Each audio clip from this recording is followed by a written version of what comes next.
तो question number 2 से start कर रहे हैं हम। क्वेश्चन नंबर 2 में क्या बोल रहा है वो? क्वेश्चन नंबर 2 में बोल रहा है वो कि the heights in centimetres of 10 students are given below. ये होमवर्क दिया था तो इसमें कुछ डाउट आया हो तो देख लेते हैं। सबसे पहला स्टेप क्या है, जो हमारा डेटा रहेगा वो काय में अरेंज कर देते, हम असेंडिंग ऑर्डर में अरेंज कर देते। तो मैंने 145 सबसे छोटा ढूंढा, यहाँ सबसे छोटा 145 था तो 145 यहाँ डाल दिया हमने।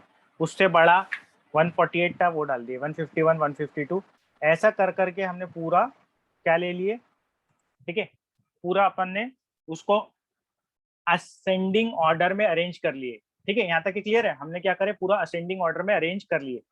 उसके बाद Q1 का फॉर्मूला क्या है हमने देखे थे, हमेशा हर फॉर्मूले में क्या आएगा, ये आएगा n+1/4 ऑब्जर्वेशन, ये हमेशा आएगा।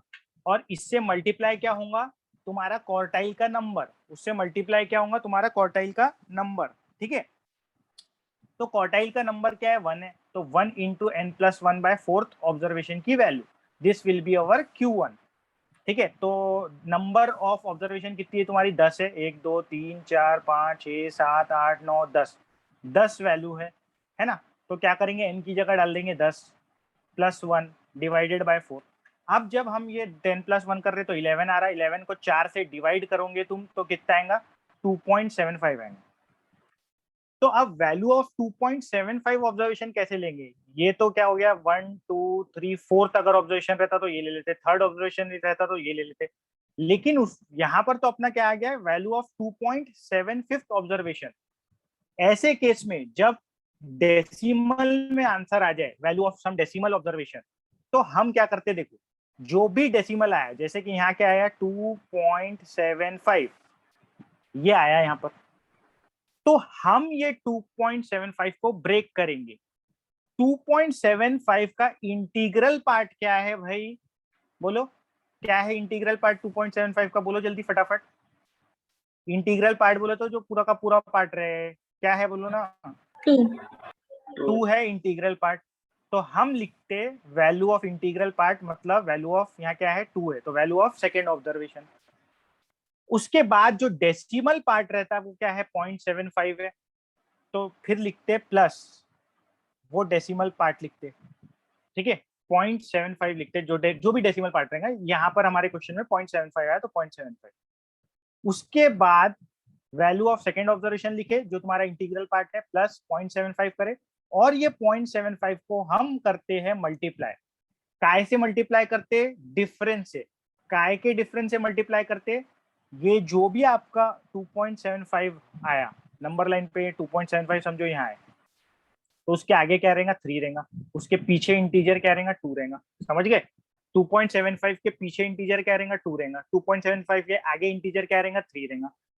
तो वैल्यू ऑफ बड़ा वाला इंटीजर, बड़ा वाला मतलब तो उसके आगे का इंटीजर, मतलब value of third observation, minus value of उसके पीछे का इंटीजर, मतलब उससे छोटा इंटीजर, तो minus value of second observation. इस तरीके से डिफरेंस लेते और उसको 0.75 से क्या करते, मल्टीप्लाई करते। उसको क्या करते, 0.75 से मल्टीप्लाई करते, जो भी तुम्हारा डेसिमल पार्ट रहता उससे मल्टीप्लाई करते। ठीक है, तो यहाँ पर अगर तुम देखो तो हमने क्या करे, वही करे। वैल्यू ऑफ सेकेंड ऑब्जर्वेशन लिखा हुआ है यहाँ पर, क्या लिखा हुआ है, value of second observation plus 0.75 decimal part आ गया। फिर उसके आगे का टू के आगे का क्या रहता है, टू के आगे का क्या रहता है, इंटीजर 3 रहता है, तो value of third observation minus value of second observation. तो वैल्यू ऑफ सेकेंड ऑब्जर्वेशन यहाँ से देखा मैंने क्या है, 148 है, तो 148 डाल दिया, प्लस 0.75 कर दिए, फिर ब्रैकेट डाले क्योंकि हमको डिफरेंस से मल्टीप्लाई करना है। काय के डिफरेंस से, वैल्यू ऑफ थर्ड ऑब्जर्वेशन के, ये वैल्यू ऑफ थर्ड ऑब्जर्वेशन है तो 151 डाल दिया, minus value of second observation, तो सेकेंड ऑब्जर्वेशन क्या था, वही 148 था, तो 148 से माइनस कर दिया। तो ये 148 तो एज इट इज नीचे उतरा, 0.75 एज इट इज नीचे उतरा, 151 को माइनस 148 करा, 151 को माइनस 148 करा तो कितना बचा, 3। तो फिर ये 148 एज इट इज नीचे, 0.75 इंटू 3 करो तो क्या आ गया, 2.25 आ गया।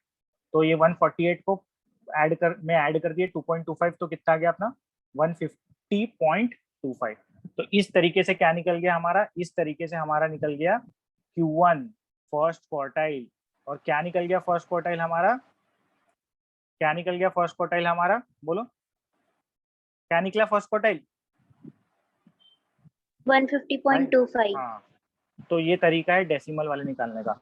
इसी में क्या पूछा था उसने, Q3 भी पूछा था भाई, Q3 निकालो। तो Q3 का फॉर्मूला क्या बनेगा, Q3 will be equal to, ये एज इट इज हमेशा रहेगा, बोला था मैंने, ये हमेशा रहेगा n+1/4। क्वार्टाइल जब भी निकाल रहे हो तो n+1/4 रहेगा, जब भी ऐसा रॉ डेटा में डील कर रहे हैं हम, ठीक है। वो क्लासेस वगैरह आएंगे, फ्रीक्वेंसी वगैरह आएंगे तो देखेंगे वहां, क्लासेस जब आएंगा वो क्लासेस का बाद में देखेंगे, उसका अलग फॉर्मूला रहता है वो आगे देखेंगे, ठीक है। Q3 जब भी इस टाइप का डेटा रहा, जब जो असेंडिंग ऑर्डर में अरेंज करते हैं तो यही फॉर्मूला रहेगा, ठीक है। n+1/4 तो हमेशा आने वाला है, लेकिन उसके से क्या मल्टीप्लाई होगा, क्वार्टाइल का नंबर। तो क्वार्टाइल का नंबर क्या है भाई, 3 है, तो 3 इंटू n+1/4 वैल्यू ऑब्जर्वेशन की वैल्यू ऑफ दिस ऑब्जर्वेशन, ठीक है। तो ये बन गया value of 3 into n+1/4 observation की वैल्यू।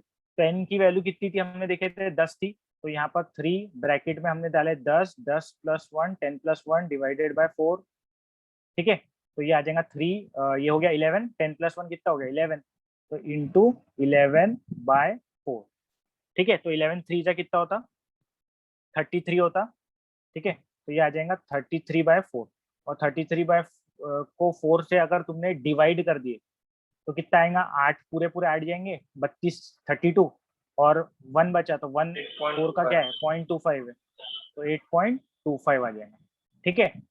तो वैल्यू ऑफ Q3 क्या है, value of 8.25 observation. Again decimal में बात आ गई, अगेन टाइम में बात आ गई, डेसिमल में बात आ गई, वैल्यू ऑफ क्या 8.25 ऑब्जर्वेशन। तो अगेन डेसिमल में बात आ गई, जैसी डेसिमल में बात आई तो मैंने क्या बोला था, इंटीग्रल पार्ट की वैल्यू लिखेंगे, वैल्यू ऑफ इंटीग्रल पार्ट क्या है इसका 8, तो वैल्यू ऑफ 8 ऑब्जर्वेशन लिखेंगे, तो यहाँ लिख दिया वैल्यू ऑफ 8 ऑब्जर्वेशन। जो भी इसका डेसिमल पार्ट रहा वो लिखेंगे प्लस करके, तो डेसिमल पार्ट क्या है 8.25 का 0.25 है। फिर क्या लेंगे, इसको मल्टीप्लाई करेंगे 0.25 को काय से, डिफरेंस से, किसके डिफरेंस से, 8.25 के आगे इंटीजर कौन सा रहता, बोलो बोलो ना, 9th observation, value of 9th observation, ठीक है, और वैल्यू ऑफ 8th ऑब्जर्वेशन का डिफरेंस से 8.25 को मल्टीप्लाई करेंगे।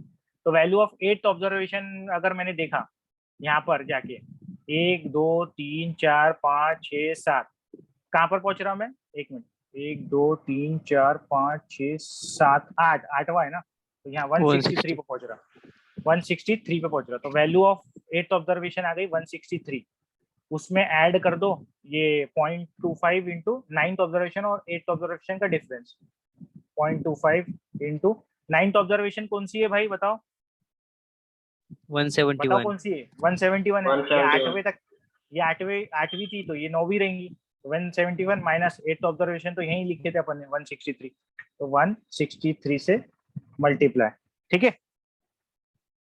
तो जो भी है इसका मल्टीप्लाई और ऐड करके आंसर आ जाएगा 163 प्लस 0.25, ठीक है, और ये इंटू कितना हो जाएगा 171 माइनस 8 आ गया, ठीक है 8, तो फिर 8 को 0.25 करे तो कितना आता, उसका फोर्थ पार्ट, मतलब क्वार्टर पार्ट, तो कितना रहता है 2 है ना, तो कितना आ गया आंसर 163 है, ये 163 प्लस 2 165, तो आंसर क्या निकल गया अपना 165 निकल गया, देखो 163 इंटू 2, ये 163 इंटू 5, तो फाइनल आंसर जो अपना निकला वो क्या आएगा, फाइनल आंसर वुड बी 165।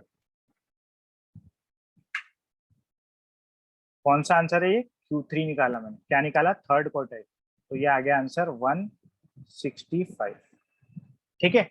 किसी को कोई डाउट है इसमें, सेकंड क्वेश्चन में तो पूछो जल्दी से, किसी को कोई सेकंड क्वेश्चन में डाउट है तो पूछो।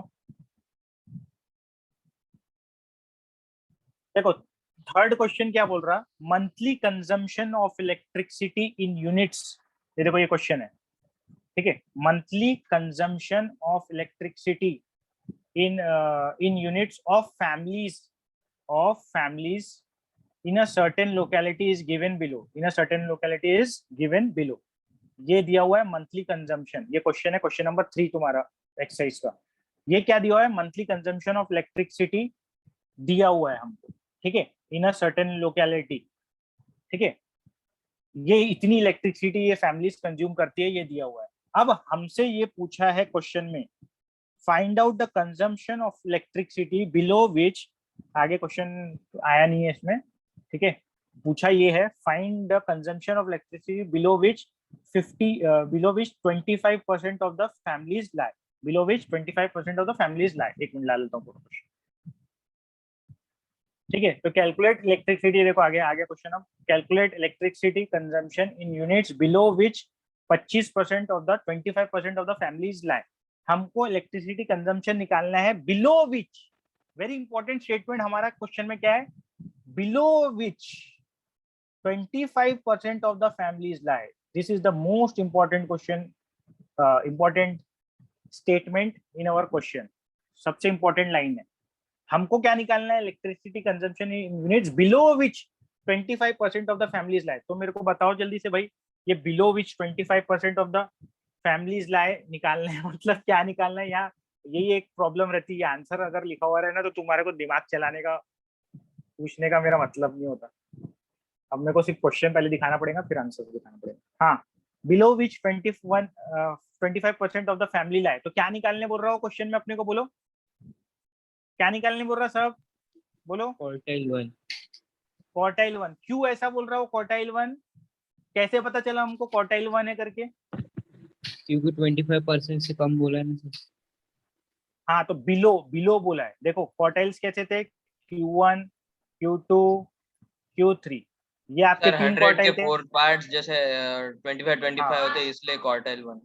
हाँ क्वार्टाइल 1, और मैंने क्या बोला था, ये क्वार्टाइल 1 के बिलो में कितने परसेंटेज लोग हैं, 25% लोग रहते, मतलब 25% डेटा रहता।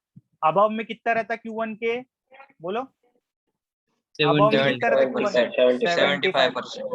हाँ बस यही कंसेप्ट पे पूछा है उसने, सबको समझा ना ये कंसेप्ट। हर एक जगह 25-25% रहते, यहाँ 25, यहाँ 25, यहाँ 25, ऐसा करके 100 रहते।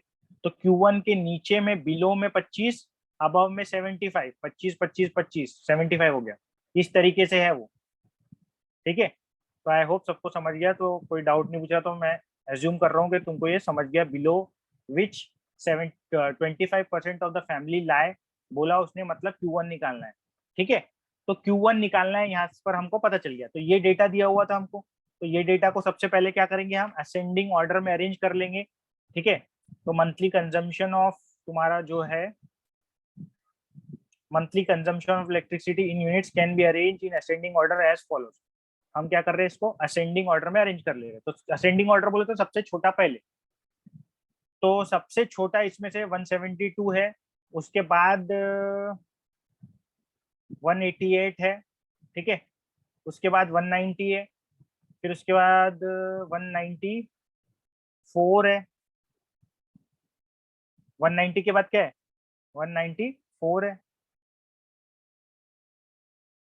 है ना, 172 आ गया, 188 आ गया, 190 आ गया, फिर 194 भी तो आएगा, फिर उसके बाद 195 आएंगे। अच्छा ये लिखा हो 195 है ही नहीं इसमें, है ना, 195 कहीं पे भी डेटा में है ही नहीं, तो ये एक्चुअल में 194 है, 195 नहीं है, ये 194 है, ठीक है। तो 194 हो गया, फिर 194 के बाद क्या है भाई, डायरेक्टली 201 है, तो ये 201, फिर क्या है 204 वार 203 कुछ है क्या, नहीं है, 205 है उसके बाद डायरेक्ट, तो ये 205। इस तरीके से पूरा अपन क्या करेंगे, देख देख के लिख लेंगे, यहाँ पर असेंडिंग ऑर्डर में इसको अरेंज कर लेंगे, ठीक है। तो ये हो जाएगा अपना, समझो असेंडिंग ऑर्डर में अरेंज हो गया अपना। इसके बाद एन की वैल्यू बोले तो टोटल नंबर ऑफ ऑब्जर्वेशन, तो टोटल ऑब्जर्वेशन गिन लिया अपन ने 12 है, देख लो 1 2 3 4 5 6 7 8 9 10 11 12, तो ऐसा करके 12 ऑब्जर्वेशन है टोटल। तो एन क्या हो गया अपना, 12 हो गया, एन क्या हो गया 12 हो गया, एन हो गया आपका 12, ठीक है। अब Q1 का क्या फॉर्मूला है, यही फॉर्मूला हमेशा स्पेसिफिक चलेगा, और जो यहाँ क्वार्टाइल रहेगा उससे वो मल्टीप्लाई होगा। फर्स्ट क्वार्टाइल है तो n+1 फोर्थ ऑब्जर्वेशन की वैल्यू रहेगा। तो n 12 था, 12 प्लस 12 डाल दिया n की जगह, +1 डिवाइडेड बाय 4, तो ये 13 हो जाएगा, है ना, और ये हो जाएगा 13 डिवाइडेड बाय 4। 13 को 4 से डिवाइड करो तो कितना आता, 3 जा पूरा जाता और 1 का 0.25 हो जाता, ठीक है। तो ये क्या आ जाएगा, 3 जा 3.25, value of 3.25 to fifth observation, value of क्या आ गया अपना 3.25 ऑब्जर्वेशन, वैल्यू ऑफ 3.25 ऑब्जर्वेशन ये आ गया। अब अगेन वही फॉर्मूला लगाएंगे जो लगाते आ रहे हैं हम, ये पूरा का पूरा 3 आपका इंटीग्रल पार्ट है, तो वैल्यू ऑफ थर्ड ऑब्जर्वेशन, ठीक है, प्लस जो भी आपका डेसिमल पार्ट है वो मल्टीप्लाई में जाएगा, तो 0.25 मल्टीप्लाई में गया, फिर डिफरेंस लेंगे, 3 के आगे कौन सा इंटीजर आता 4, तो वैल्यू ऑफ फोर्थ ऑब्जर्वेशन, फिर पीछे कौन सा आता 3, तो minus value of third observation. तो वैल्यू ऑफ थर्ड ऑब्जर्वेशन कितनी है अपनी, वही देख लेते हैं यहाँ पर, value 1 2 3, value of third observation 190 है, तो यहाँ डाल दिया अपन ने 190, ठीक है। फिर उसके बाद 0.25 यहाँ लिख दिए, ठीक है। फिर वैल्यू ऑफ फोर्थ ऑब्जर्वेशन 194 आना चाहिए मेरे साथ, गलत है इसमें, क्योंकि अपने को जो गिवन डेटा है उसमें क्या है देखो 194 है, यहाँ 195 था, तो यहाँ पर भी 195 गलती से लिख दिया गया है, तो यहाँ पर क्या आना चाहिए 194 आना चाहिए, ठीक है। Minus value of third observation, तो थर्ड ऑब्जर्वेशन तो 190 थी, तो यहाँ 190 आ गया, फिर 194 माइनस 90, 190 करे तो कितना आता 4 आता, तो यहाँ पर क्या मल्टीप्लाई होगा इंटू 4 मल्टीप्लाई होगा, तो 0.25 को 4 से मल्टीप्लाई करे तो कितना बचेगा 1 बचेगा, वो हो जाता 1, 0.25 इंटू 4 करो तो कितना होता 1 होता, तो इसका आंसर क्या आना चाहिए 191 आना चाहिए, ठीक है। क्या आना चाहिए आंसर 191 आना चाहिए।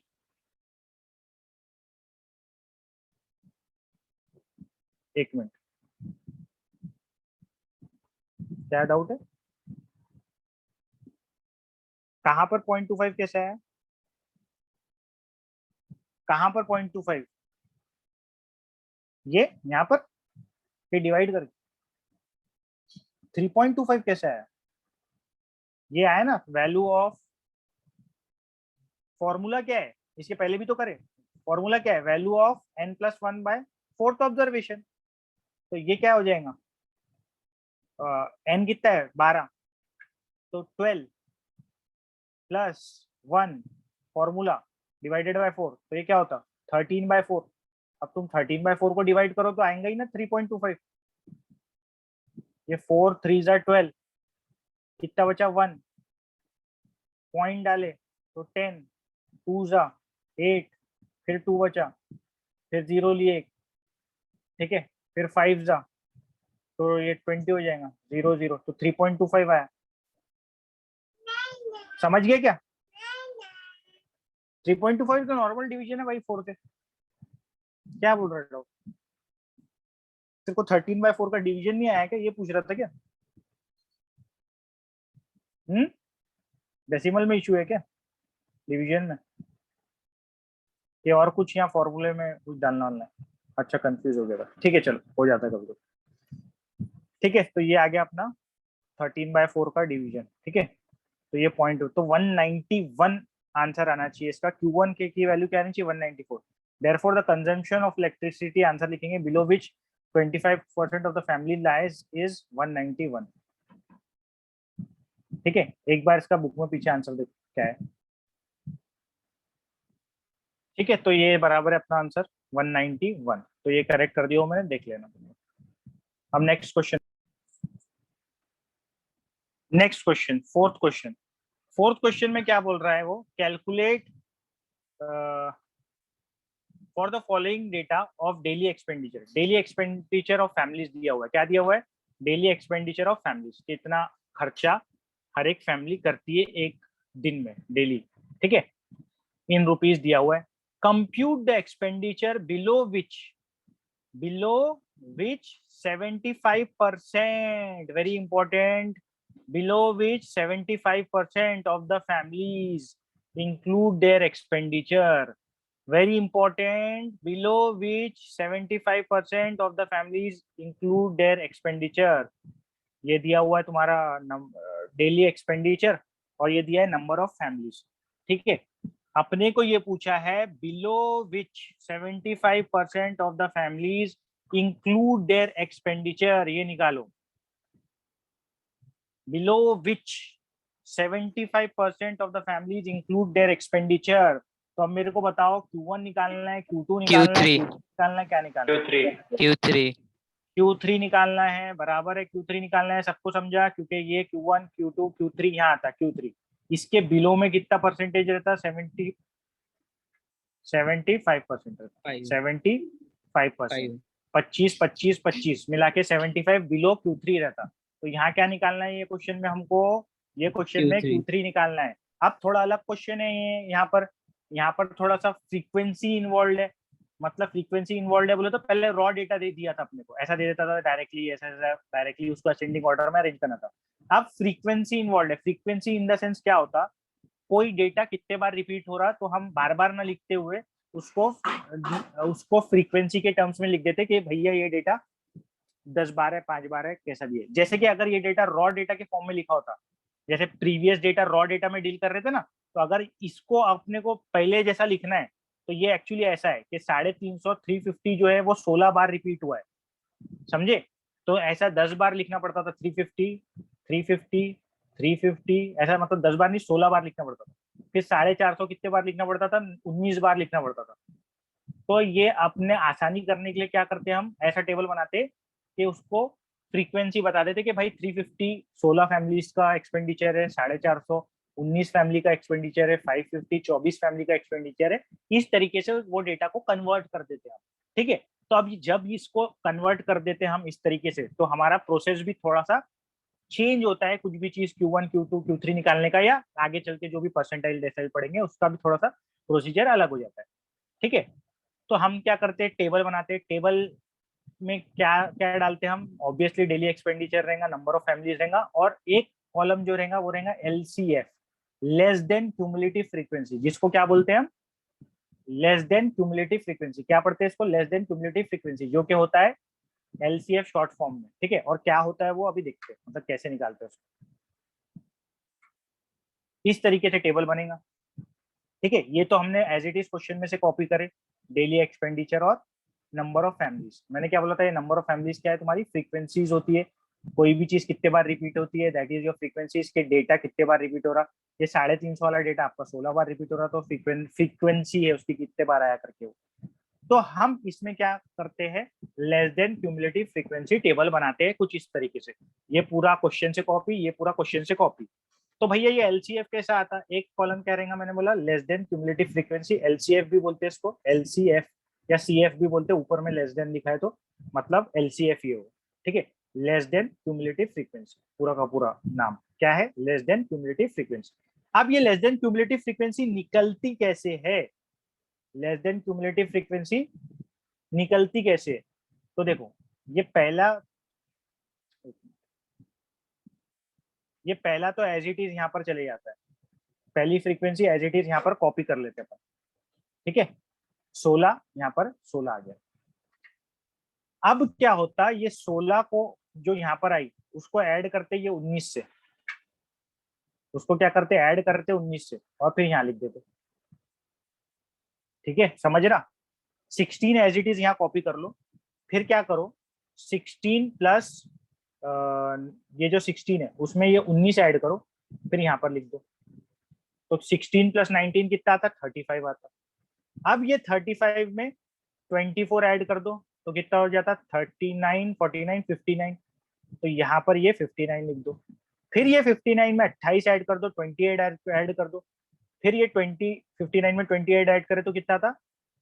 87। तो ये 87 यहाँ लिख दो। फिर ये 87 में आखिरी की फ्रीक्वेंसी 13 ऐड कर दो, तो यहाँ पर क्या आ जाएगा? 100 आ जाएगा। समझ गया कैसे करा ये? LCF कैसे बना, सबको क्लियर है? LCF यस सर, क्लियर है। ठीक है, 16 में ये 19 ऐड किया, यहाँ पर 35 लिख दिया। ये 35 में 24 ऐड किया, यहाँ 59 लिख दिया। ये 59 में 28 ऐड किया, 28 ऐड किया, तो आ गया 87, 87 लिख दिया। ये 87 में 13 ऐड किया तो आ गया 100, यहाँ पर 100 लिख दिया। तो इस तरीके से ये पूरा टेबल बना है, ठीक है? इस तरीके से क्या हुआ, टेबल बना है। क्लियर है सबको?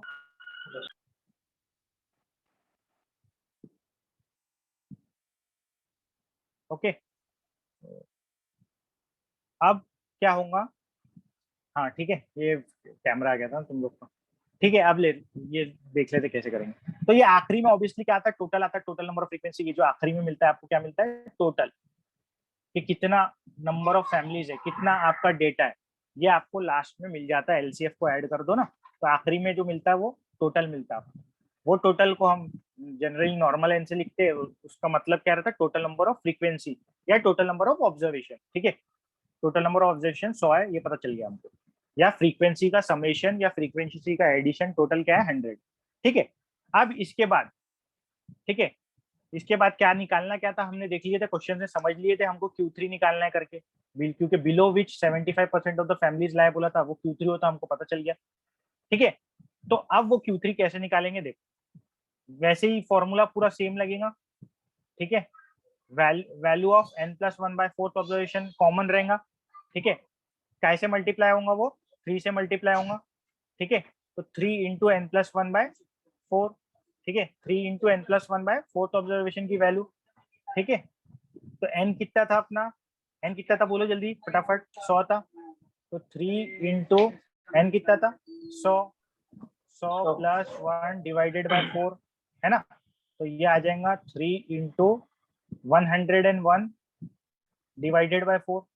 ठीक है, तो अगर तुम इसको 3/4 को डिवाइड कर दो, मतलब 3/4 को अलग से ऐसा डिवाइड कर दो, या जैसा तुमको करना है वैसा कर सकते हो। चलो ये 4 से काट दो, 4 कितना जाएगा 25 जा जाएगा, फिर 3 इंटू 25 कितना हो जाएगा 75। तो वेल एक मिनट, 3 इंटू 101 आया, सॉरी 100 थोड़ी ना आया, एक मिनट 101।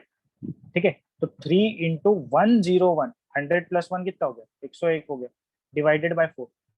ठीक है, तो अब ये 101 को या तो तुम 4 से डिवाइड कर दो, या तो तुम ये 3/4 कितना होता 0.75 होता, तो 0.75 इंटू 101 कर दो, तुम्हारी मर्जी है कैसा करना है। ठीक है, तो मैं 3 इंटू ये 101 से 4 को डिवाइड करना आसान है, तो 101 को 4 से अगर डिवाइड करे तुमने तो 25 तो पूरा का पूरा आ जाता पॉइंट, ये 1 को अगर 4 से डिवाइड करे तो हमेशा कितना आता 0.25 आता है ना, तो 0.25, तो 25.25। अब ये 25.25 को 3 से मल्टीप्लाई करे तो 75 हो गया, और 3 इंटू 0.25 कितना होता अगेन 75 होता, 75.75 ऑब्जर्वेशन। तो हमारा ये क्या आया, Q1 क्या आया, वैल्यू ऑफ 75.75 ऑब्जर्वेशन। ठीक है, वैल्यू ऑफ 75.75 ऑब्जर्वेशन, ये हमारा क्या आ गया भाई, बोलो क्या आ गया, Q3 आ गया, क्या आ गया Q3, वैल्यू ऑफ 75.75 ऑब्जर्वेशन। लेकिन अब वैल्यू ऑफ 75.75 ऑब्जर्वेशन कहाँ लेंगे, ये इंपॉर्टेंट है, कौन सी लेंगे, तो सुनो, उसके लिए वेरी इंपॉर्टेंट हम क्या देखेंगे, ये एलसीएफ का टेबल देखेंगे, लेस देन क्यूमुलेटिव फ्रीक्वेंसी का टेबल देखेंगे, और हम देखेंगे कि 75.75 एग्जैक्टली कहीं तो आएगा नहीं, क्योंकि ये डेसिमल में तो होता नहीं है एलसीएफ, लेकिन अगर सपोज ये 75 होता, सपोज ये 75 होता, तो हम देखेंगे कि 70, चलो इससे ही समझाते हैं जबरदस्ती कंफ्यूजन, हम यहाँ ये देखेंगे कि 75.75 अगर मिल जाए, ठीक है, वैसे तो डेसिमल में आएंगी नहीं, लेकिन ये समझाने के लिए समझो, सोच लो कि हम ये टेबल में ये देखेंगे कि या तो हमको 75.75 वाली फ्रीक्वेंसी मिल जाए या उससे ग्रेटर मिले। हम क्या देखेंगे, या तो हमको क्यूमुलेटिव फ्रीक्वेंसी के टेबल में देख रहे तो क्या देख रहे, क्यूमुलेटिव फ्रीक्वेंसी देख रहे which is just greater than और इक्वल टू ये तुम्हारी वैल्यू ऑफ जो है 75.75। तो मेरे को बताओ ये क्यूमुलेटिव फ्रीक्वेंसी में कहीं 75 दिख रहा क्या, 75.75 जल्दी बताओ, नहीं सर, नहीं दिख रहा, तो उससे जस्ट बड़ा क्या दिख रहा, नहीं दिख रहा है, उससे जस्ट बड़ा क्या दिख रहा फिर, अगर 75.75 नहीं दिख रहा तो 87। 87 दिख रहा है ना, 87 Yes, sir. उससे जस्ट बड़ा दिख रहा, 100 बड़ा है, लेकिन उस अपने को जस्ट बड़ा, जस्ट ग्रेटर पे आना है, तो जस्ट ग्रेटर क्या दिख रहा 87 दिख रहा, क्या दिख रहा भाई 87 दिख रहा, तो ये क्यूमुलेटिव फ्रीक्वेंसी दिख रही, ये दिख रही, तो इसका मतलब है Q3 जो होगा आपका वो क्या होगा, ये Q3 होगा वो क्या होगा, ये होगा 650 होगा। हमको फिर कहाँ जाना पड़ेगा, ओरिजिनल वैल्यू जो डेली एक्सपेंडिचर है ना या x की वैल्यू तुम्हारे को इन जनरल रॉ में देखा जाए तो काय में जाएंगे, ये x की वैल्यू है एक्चुअल में तुम्हारी, है ना, ये फ्रीक्वेंसी है, ये तो तुम्हारी एलसीएफ है, तो हमको कहाँ जाना पड़ता, तुम्हारे x की वैल्यू पे जाना पड़ता, जो तुम्हारा डेटा रहता, जिसके ये एक्चुअल में ये ओरिजिनल डेटा है ना आपका, ये तो फ्रीक्वेंसी है, तो हमको कहाँ जाना पड़ेगा, ओरिजिनल डेटा पे जाना पड़ेगा। तो ओरिजिनल डेटा में मेरा ये कहाँ पर आ रहा है Q3, वो आ रहा है 650 पे। Therefore Q3 will be equal to 650. Therefore Q3 will be equal to 650. Therefore the expenditure below which 75% of the families include their expenditure is 650. क्या हो जाएगा 650, आंसर क्या आ जाएगा अपना 650। अब यहाँ पर किसी को कोई डाउट है तो फटाफट पूछ लो, और नहीं है तो रिज्वाइन करना, और रिज्वाइन में देखूंगा मैं बहुत कौन आ रहा कौन नहीं आ रहा, मैं देख रहा हूँ 2-4 लोग ज्वाइन नहीं कर रहे रिज्वाइन। ठीक है चलो।